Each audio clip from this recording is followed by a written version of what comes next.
Did you know most people don't reach a $100,000 net worth until their late 30s? Let's change that today. This is going to be your first $100,000 blueprint, and here's exactly how to do it. For context, the median net worth for Americans in their mid-30s is only $90,000, so $100,000 is a huge achievement. The importance of getting your first $100,000 is critical because once you have $100,000, it starts to compound at a quicker rate than you could imagine. So today, my goal is to get you $100,000 as quick as humanly possible with these 4 tips, and I'm going to walk through each one step by step. So step 1 is boosting your savings rate. If we aren't saving enough money, we aren't able to actually invest that money to move at a quick rate. So the first thing I need to focus on is my actual savings rate. This is the amount of savings that is going to investment dollars from your total income. So if I make $100,000 and I'm able to save $20,000 of that, that means my savings rate is 20%. My goal here is to get to 20 to 30% as fast as possible. Some ways to do that is number 1, cutting big expenses. So a lot of people are going to focus on the coffees and the $5 expenses here and there. And while that might be a big issue for many people, the key here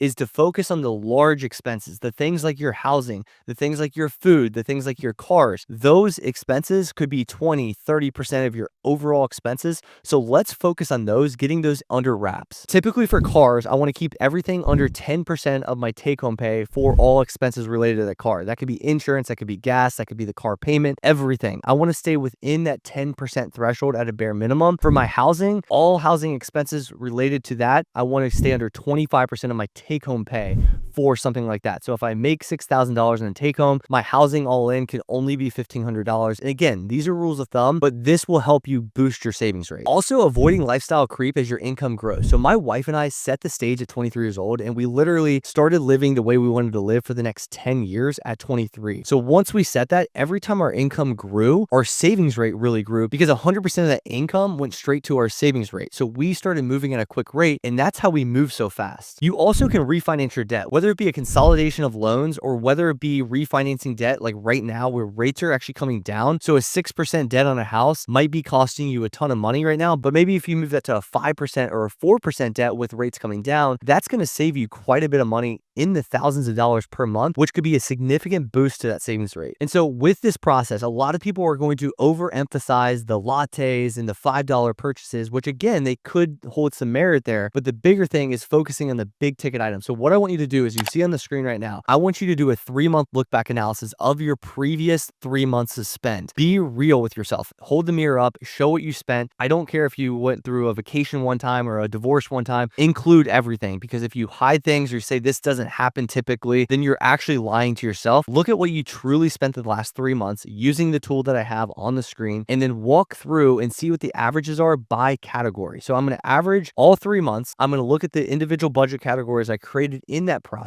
and I'm going to see where my biggest spend was so that I can then take a proper adjustments going forward with the tool on the screen to then save a bunch of money and boost my savings rate ultimately to 20 to 30% at a bare minimum. So step 2 is increasing your income streams, but I'm actually going to help you get there because a lot of times people say increase your income, but then they stop there. So we want to leverage our skill sets and leverage our expertise to build our income. One of the best things I've ever done was I invested in my skill set. So I actually invested in a program online that cost me $25,000, but it exponentially yielded result for me. So therefore the $25,000 was a small chunk of change, and it was a big investment towards my future and my skill sets that made me much more than $25,000. So when you're looking to invest in your skill sets, ask yourself what the ROI of financial education is. What's the ROI of a coding class? What's the ROI of a sales class that you're taking? Whatever profession you're in, what is the ROI? What's the cost and ROI of that specific skill set? And if you're able to leverage the cost being much lesser than the ROI, it makes sense every single time to invest in yourself. And so this is just the way I've done it myself, where I've actually leveraged my skill sets by paying money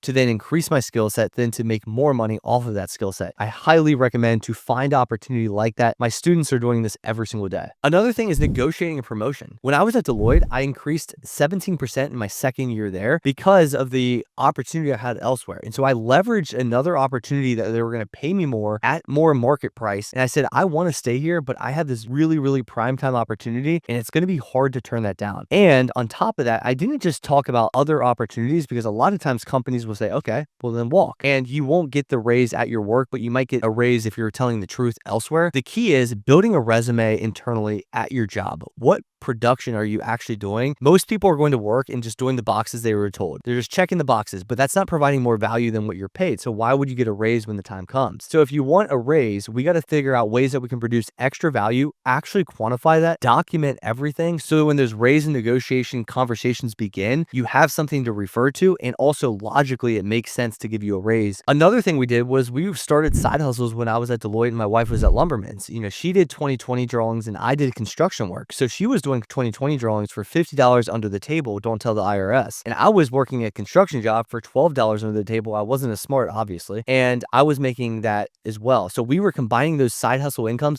and we actually generated $30,000 extra in side hustle income in that given year. And that propelled us so quick. The perfect side hustle is just starting and generating income so that you boost your savings rate right away. And then lastly, we actually sold a bunch of unused stuff. There were things that we weren't really using anymore. We sold and we made an extra $2,500. And that actually went straight to our student at the time. So look around your house because I guarantee there's a ton of stuff sitting there. Step 3 is investing for growth. So saving money and having a savings rate of 20 to 30% is only good if you take that savings rate and you actually invest it towards your growth. The way you can do this is setting up an automatic financial plan that I talk about in Budgetdog Academy all the time. So if you want to go in the show notes below and start that process today, invest in yourself, you can talk to one of my team members right now. It's in the show notes below. Book a free call, no pressure. But if you want to take this to the next level, you can build an investment plan and a financial plan all together with us. This is an automated financial roadmap that's going to take you from your just 20 to 30% savings rate and actually boost that timeline to $100,000 net worth. And if you're past that, we're going to take you past $1 million as well. And I'll show you how quick this could be. So as you see on the screen right now, if I start with $0 and I'm just starting from scratch and I invest $2,000 on a monthly contribution level and I get 10% historical annual returns and I only do this for 3 years, that will get me to 100,000. That process alone